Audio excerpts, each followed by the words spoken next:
Londres, 1935. Je m'appelle Harry Buxley, étudiant en archéologie à la St. James High School, étudiant sans trop y croire. Le jour, je suis les cours du professeur Artemuski, un homme rond dans tous les sens du terme, qui souhaiterait m'entretenir de quelque chose de secret. Du moment qu'il préfère les femmes à ses jeunes élèves, ça ne me gêne pas. Le soir, je vais boire des coups dans une boîte minable où je croise pas mal de mes camarades de cours et pas mal de camarades d'infortune. Tous les désillusionnés de la terre qui viennent se noyer dans l'alcool. Sauf ce soir. Sauf ce soir où elle est là, belle et inconnue, juste là. Et moi, faut bien l'avouer, complètement crétin. Je peux vous aider? À m'asseoir? Non, je devrais y arriver tout seul. Bonsoir. Il me semble ne pas vous avoir invité à cette table. Vous devez avoir la mémoire courte. J'ai une très très bonne mémoire. Pas étonnant que vous ne vous souveniez pas de moi, alors. Pas étonnant si l'on considère que je ne vous ai jamais vu. Je vous offre un verre? Ça pourrait être un flirt? Mais on sait tous les deux que ça ne le sera pas. Un homme et une femme ensemble qui boivent un coup un soir ne vont pas obligatoirement coucher à la fin de la nuit. Non, c'est vrai. Ils peuvent le faire le lendemain. Oups, vous y étiez presque, dommage, vous venez de vous prendre l'arbre. Je m'appelle Harry Buxley. J'ai dit quelque chose de drôle? Non, c'est seulement que vous êtes un gros lourd, mais en plus vous avez un nom franchement ridicule. D'accord, ce qui m'amène tout bonnement à vous demander le vôtre. Laura. Non, ça marche pas. Non, Laura, ça n'a rien de drôle. Mais tout de sublime. Vous êtes un dragueur. Non, en fait, je drague jamais. Juste le fond, quelquefois. Vous pouvez chercher votre fierté? Bien envoyé. Je suis ramassé comme une merde, alors. On peut voir les choses sous cet angle, hein. Vous n'avez rien de bien séduisant. Et pourtant, si vous me connaissiez... Je crois que j'arriverai à la même conclusion. Ouais, ok. Autant essayer de forcer une porte blindée, hein. Autant repartir la queue basse, hein. Il est possible de vous revoir un soir? J'adore me faire humilier. Voulez-vous prendre un râteau une nouvelle fois? J'en fais collection. Les vôtres doivent être particulièrement brillants.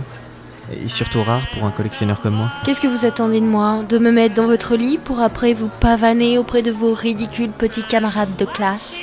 Je vois, madame est de la vieille école. Plus âgé que vous en tout cas, oui. Vous n'êtes qu'un gamin, monsieur Buxley. C'est vrai que coucher avec vous ne me dérangerait pas. Vous ne pensez qu'avec votre queue, mais c'est normal, vous avez une adorable petite tête de gland. Ah, et vous avez dit adorable. Pour éviter d'être trop méchante, vous partez déjà? Oh, comme c'est dommage. J'ai pas bougé d'un poil. On va le retenter, hein. Vous partez déjà? Oh, comme c'est dommage. Au plaisir, monsieur Buxley. Très bien. J'ai mis le temps, mais j'ai compris. Bonne soirée tout de même, Laura. À vous de même, monsieur Buxley. Bon, c'est vrai, c'était guère brillant. Alors je suis parti me coucher en espérant que la nuit efface plein de choses. En rentrant à l'école, j'ai revu l'étrange silhouette de la veille.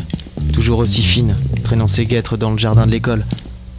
De toute évidence, ce type-là rentrait dans l'école de nuit pour y chercher quelque chose, mais quoi? Toujours est-il que le lendemain, j'avais les visages en sueur et le ventre retourné. Ashton, lui, avait une sorte de crise hydrocéphale. Trop d'alcool, Ashton. Ou alors ton père qui a appris que tu buvais. Je ne pensais sûrement déjà plus à la silhouette. Alors, c'eût été difficile après un tel vent. Et les cours ont suivi leur cours, hein, l'emploi du temps normal d'un pauvre petit étudiant flemmard, jusqu'à ce fameux rendez-vous que j'avais failli oublier, à 15h, dans les bureaux du professeur Artemuski. Monsieur Buxley, je me suis demandé un moment si vous alliez venir. Entrez donc. Professeur qui? K2E. Et non pas qui. Oh, je pensais qu'avec le temps vous vous y étiez habitué. Tenez, asseyez-vous. Vous allez bien? J'ai trop la patate. Des petits problèmes de cœur? Non, un infarctus, mais ça va passer, hein. J'ai mes entrées au paradis. Vous irez mieux d'ici quelques jours, mon jeune ami. Prenez ça. Il me tendit un vieux parchemin tout fripé, jauni par le temps, comme si quelqu'un avait gaiement uriné dessus. D'ailleurs, l'odeur n'était pas trop à démentir cette hypothèse. Mais qu'est-ce que c'est? Un parchemin. Lisez. C'est de l'hébreu? Tout à fait, de l'hébreu. Eh ben... Hébreu. Mais... ça parle de... Un ange bleu, oui. Un ange du ciel que Dieu aurait chargé de garder le purgatoire. Un ange qui aurait perdu ses yeux sur terre et que personne n'aurait jamais pu retrouver.